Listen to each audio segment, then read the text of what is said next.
పాత్రికేయ మిత్రులకు నమస్కారం. ఈరోజు ఈ ప్రెస్ మీట్లో భాగంగా నేను బీజేపీ ఎస్టీ మోర్చా జిల్లా అధ్యక్షుడిని. నా పేరు రవి రాథోడ్.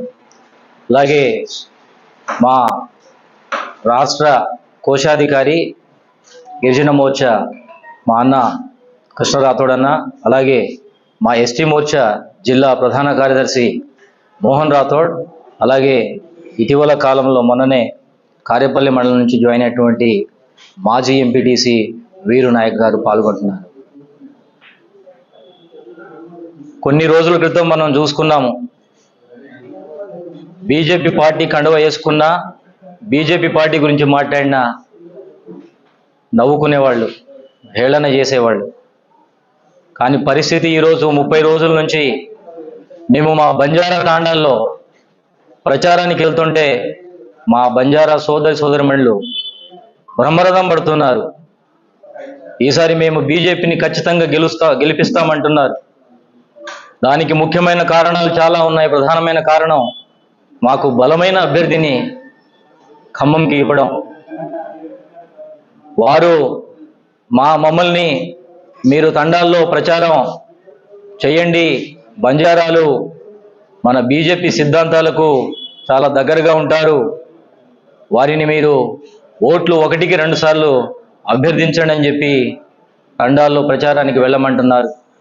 వారి యొక్క పూర్తి సహకారం మా పార్టీకి, అలాగే ఓటర్లకు, ప్రజలకు అందరికీ కూడా ఉంటుందనే విషయాన్ని మేము తెలియజేసుకుంటూ ప్రచారాన్ని సాగిస్తున్నాము.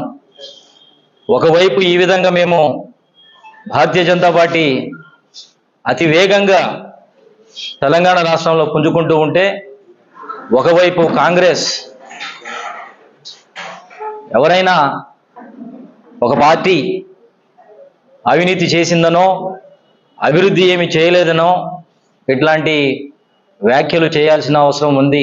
కానీ కాంగ్రెస్ పార్టీ మాత్రం బీజేపీ గెలిస్తే రాజ్యాంగాన్ని మార్చేస్తారు అని చెప్పి చెప్పడం నిజంగా చాలా హాస్యాస్పదంగా అనిపిస్తుంది. మోదీ గారు చెప్తున్నారు, నా కంఠంలో ప్రాణం ఉన్నంత వరకు రాజ్యాంగాన్ని నేను పరిరక్షిస్తాను, రాజ్యాంగంలో ఉన్నటువంటి రిజర్వేషన్ని నేను పరిరక్షిస్తాను, అవసరమైతే ఎస్టీలకు రిజర్వేషన్ని పెంచుతానని కూడా వారు మాట ఇవ్వడం జరిగింది. మరి మేము ఏదైతే అయోధ్య రామ మందిర నిర్మాణం జరిగిందో అక్కడి నుంచి బంజారాలందరూ కూడా అక్షింతలను స్వీకరించి మేమంతా కూడా బీజేపీకే ఓటు వేస్తామని చెప్పేసి తెలియజేస్తున్నారు. మరి మాకు ఎస్టీలకు ముఖ్యంగా విద్య కోసం కానీ ఐఐటి ఎన్ఐటీలో చూసుకుంటే మా విద్యార్థులకు, బాలికలకు ముఖ్యంగా చదువుకునేటువంటి అవకాశం కల్పించినటువంటి పార్టీ భారతీయ జనతా పార్టీ. ఈ విధంగా మేక్ ఇన్ ఇండియా కానీ, స్టార్టప్ ఇండియా కానీ ఏదైనా సంక్షేమ పథకాలు ఊళ్ళల్లో అందుతున్నాయంటే అది బడుగు బలహీన వర్గమైనటువంటి మా లంబాడి ప్రజలకు అందుతున్నాయి. అంటే ఎక్కువగా భారతీయ జనతా పార్టీ ద్వారా లబ్ధి పొందుతుంది ఎవరు అంటే మా ఎస్టీ లంబాడీలు. కాబట్టి ప్రజలకు కూడా ఒక రకమైనటువంటి వాతావరణం, ఒక రకమైనటువంటి అవగాహన వచ్చేసింది. మేము ఎట్టి పరిస్థితుల్లో కాంగ్రెస్కు ఓటు వేయము అని చెబుతున్నారు. బీఆర్ఎస్ ఎలాగో లేదు, వాళ్ళు చూస్తున్నారు. ఇక్కడ ముగ్గురు మంత్రులు ఉన్నారు. మరి రాష్ట్రంలో చూస్తే ఒక లంబాడి సామాజిక వర్గం నుంచి ఒక మంత్రి పదవి కూడా ఇవ్వలేదు.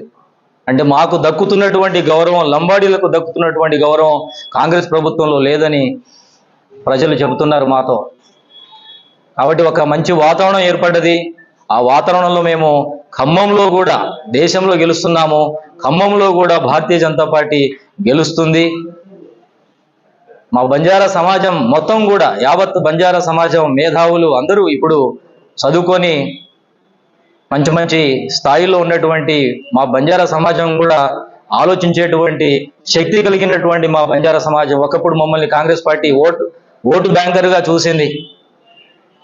కేవలం ఓటు బ్యాంకుగా మాత్రమే చూసింది లంబాడీలను. కానీ ఈరోజు మేము లంబాడీలందరం కూడా భారతీయ జనతా పార్టీ అభ్యర్థి అయినటువంటి తాండ్ర వినోదరావు గారి వైపు ఉన్నాము. ఇక్కడ తాండ్ర వినోదరావు గారు గెలుస్తున్నారు. అందులో లంబాడీల యొక్క పాత్ర ముఖ్యం. కాబట్టి మా మీడియా మిత్రుల ద్వారా, ఈ వేదిక ద్వారా మా బంజారా లంబాడి సోదరులందరికీ కూడా విజ్ఞప్తి చేస్తున్నాను. మనం అందరం కూడా ఎలాగో ఇక్కడ బీజేపీ గెలుస్తుంది, మనమందరం కూడా భారీ మెజారిటీతో తాండ్ర వినోదరావు గారిని, బీజేపీ పార్టీని గెలిపించాల్సిందిగా కోరుకుంటూ సెలవు తీసుకుంటాం.